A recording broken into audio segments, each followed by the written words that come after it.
Okay, ಅದೇ ವಿಚಾರ. ಇವತ್ತಾದರೂ ಸಂಪುಟ ವಿಸ್ತರಣೆ ನಡೆಯುತ್ತೋ ಇಲ್ವೋ? ಯೋಗ್ ಗೋವಿಂದ. ಮತ್ತು ನೋಡಿ, ಇವತ್ತು ಕೂಡ ಹೆಂಗಿದೆ ಪರಿಸ್ಥಿತಿ ಅಂತ ಹೇಳಿದ್ರೆ ಅದು ಖಾತ್ರಿ ಇಲ್ಲ. This is the reality of our government. Karnataka ಸರ್ಕಾರದ ಸದ್ಯದ ಸ್ಥಿತಿ ಹೆಂಗಿದೆ ನೋಡಿ, ಯಾವುದು ಖಾತ್ರಿ ಇಲ್ಲ.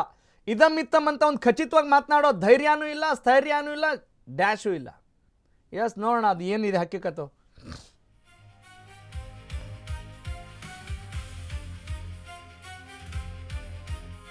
ಮೂರು ದಿನಕ್ಕಾದರೂ ರಾಹುಲ್ ಗಾಂಧಿ ಸಿಕ್ಕಿಲ್ಲ, ಹಾಗಾಗಿ ಅವರ ಅನುಮತಿಗೆ ಕಾಯ್ತಾ ಇದ್ದಾರೆ.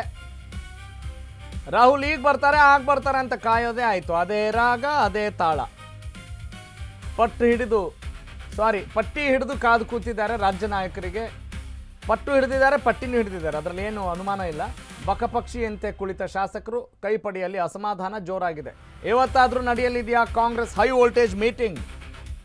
ಯಾವ ಹೈ ವೋಲ್ಟೇಜ್ ಮೀಟಿಂಗ್ ಅನ್ನೋಂಗಾಗಿದೆ ನಮಗೆಲ್ಲ. 3 ದಿನಗಳಿಂದ ಡೆಲ್ಲಿಯಲ್ಲೇ ಬೀಡ್ಬಿಟ್ಟಿದ್ದಾರೆ ಮುಖ್ಯಮಂತ್ರಿ D K Shivakumar. CM D K Shivakumar ಜೊತೆ ಸಿದ್ದರಾಮಯ್ಯ, ಬಿ ಕೆ ಹರಿಪ್ರಸಾದ್ ಠಿಕಾಣಿ ಕೂಡ ಹೂಡಿದ್ದಾರೆ. ಖರ್ಗೆ ರಾಹುಲ್ ಭೇಟಿಗಾಗಿ ರಾಜ್ಯದ ನಾಯಕರು ಕಾಯ್ತಾ ಇದ್ದಾರೆ. ಆದರೆ ಇವತ್ತು ಸಂಜೆ ಮೀಟಿಂಗ್ ನಡೆಯೋ ಸಾಧ್ಯತೆ ಇದೆಯಂತೆ. ವಿ ಆರ್ ನಾಟ್ ಅಶಾರಿಂಗ್, ಸದ್ಯಕ್ಕೆ ಅಲ್ಲಿ ಏನಿದೆ ಅದನ್ನು ಹೇಳ್ತಾ ಇದ್ದೀವಿ.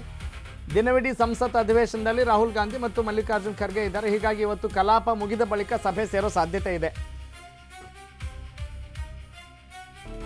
ಓಕೆ, ಒಂದು ವೇಳೆ ಅದು ಸಾಧ್ಯತೆ ಇಲ್ಲ ಅಂದರೆ ನಮ್ಮನ್ನು ಬೈಕೋಬೇಡಿ. ಯಾಕಂತ ಹೇಳಿದ್ರೆ ಸದ್ಯಕ್ಕೆ ಹಿಂಗೆ ಇರೋದು ಪರಿಸ್ಥಿತಿ.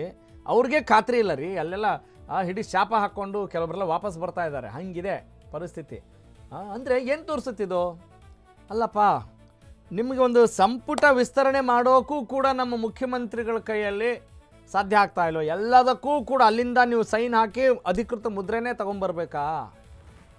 ಮುಖ್ಯಮಂತ್ರಿ ಅಂತ ಯಾಕಾಗಿದ್ದೀರಾ? ಮಾಜಿ ಮುಖ್ಯಮಂತ್ರಿಗಳ, ಹೌದು, ಅವ್ರ ಸಹಕಾರ ಆಗಿರ್ಬೋದು, ಅಥವಾ KPCC ಅಧ್ಯಕ್ಷರ ಸಹಕಾರ ಇರ್ಬೋದು. I don't know. ಅಲ್ಲ, ಇದ್ರೆ ಹಿಂಗಿರುತ್ತೆ ಅಂತ ಹೇಳ್ಬಿಡಿ. ಓಟ್ ಹಾಕ್ಸ್ಕೊಳ್ಳುವಾಗ ಎಲ್ಲ ನೀವೇ ಅಂತ ಹೇಳ್ತೀರಿ. ಆಮೇಲೆ ಇಲ್ಲಿ ಆಗಿಲ್ಲ ಅಂದಾಗ ನಮ್ಗೆ ಅವ್ರು ಬಂದಿಲ್ಲ, ಇವ್ರು ಬಂದಿಲ್ಲ, ಭಾಳ ನೋಡೋಣ, ಯಾರಿಗೆ ಕೇಳ್ತಾರೆ ನಿಮ್ಮ ಮಾತುಗಳನ್ನು? ಸಂಪುಟ ಫೈನಲ್ ಆಗುತ್ತೆ ಅಂತ ಡೆಲ್ಲಿಯಲ್ಲೇ ಶಾಸಕರು ಠಿಕಾಣಿ ಹೂಡಿದ್ದಾರೆ. ಮತ್ತೊಂದು ಕಡೆ ಮಂತ್ರಿಗಿರಿಗಾಗಿ ಶಾಸಕರಿಂದ ಸೈಲೆಂಟ್ ಆಗಿ ಲಾಬಿ ನಡೀತಾ ಇದೆ. Okay, we know that.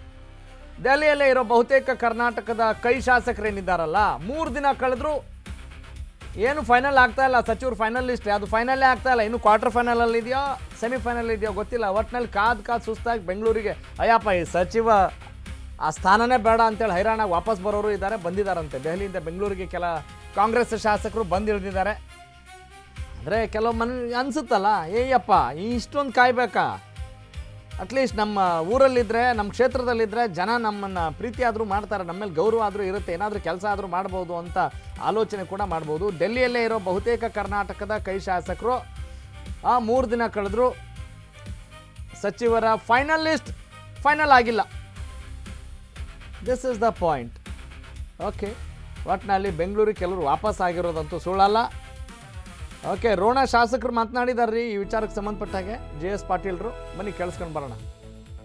ನಾಯಕರಿಗೆ ಅಲ್ಲಿ ಲೋಕಸಭಾ, ವಿಶೇಷವಾಗಿ ನಮ್ಮ ನಾಯಕರಿಗೆ ಅಲ್ಲಿ ಲೋಕಸಭಾ ನಡೆದ ವಿಚಾರದಲ್ಲಿ ಅವ್ರಿಗೆ ಟೈಮ್ ಇಲ್ಲ. ಮತ್ ಇವತ್ತು ಕೂಡ ಕೊನೆ ಮೀಟಿಂಗ್ ಮಾಡ್ಬೇಕಂತಿದ್ದು, ಬಹುಶಃ ಅದು ಕೂಡ ಮುಂದೋಗುತ್ತೆ. ನಾಳೆಗೆ ಸೇರುವಂತ ಲಕ್ಷಣ ಅದಾವೆ. ನಾಳೆ ಸೇರಿದ್ಮೇಲೆ ಫೈನಲ್ ಮಾಡಿ ಕಳಿಸ್ತಾರೆ. ಚರ್ಚೆ ಏನಿಲ್ಲ, ಇದರಲ್ಲಿ ಏನಿದೆ ಚರ್ಚೆ ಮಾಡ್ಲಿಕ್ಕೆ? ಸಚಿವ ಸಂಪುಟದ ವಿಸ್ತರಣೆ, ಯಾರ ಆಕಾಂಕ್ಷಿಗಳು ಇರ್ತಾರೆ, ಅವರ ಸ್ಥಿತಿ ಗತಿ, ಪಕ್ಷದ ಗತಿ ಇರ್ತಕ್ಕಂಥ ಒಡನಾಟ, ಎಷ್ಟು ಬಾರಿ ಅವರು ಶಾಸಕರಾಗಿರ್ತಾರೆ, ಇದೆಲ್ಲ ವಿಚಾರ ಮಾಡಿ ಆಯ್ಕೆ ಮಾಡ್ತಕ್ಕಂಥದ್ದು. ಪಕ್ಷಕ್ಕೆ ಆದಂತ ಸಚಿವರಿಗಿಂತ ಒಳ್ಳೆ ಆಗಬೇಕು ಅನ್ನೋ ವಿಚಾರ ಇಟ್ಟುಕೊಂಡು ಕಾರ್ಯವನ್ನು ಮಾಡ್ತಾರೆ.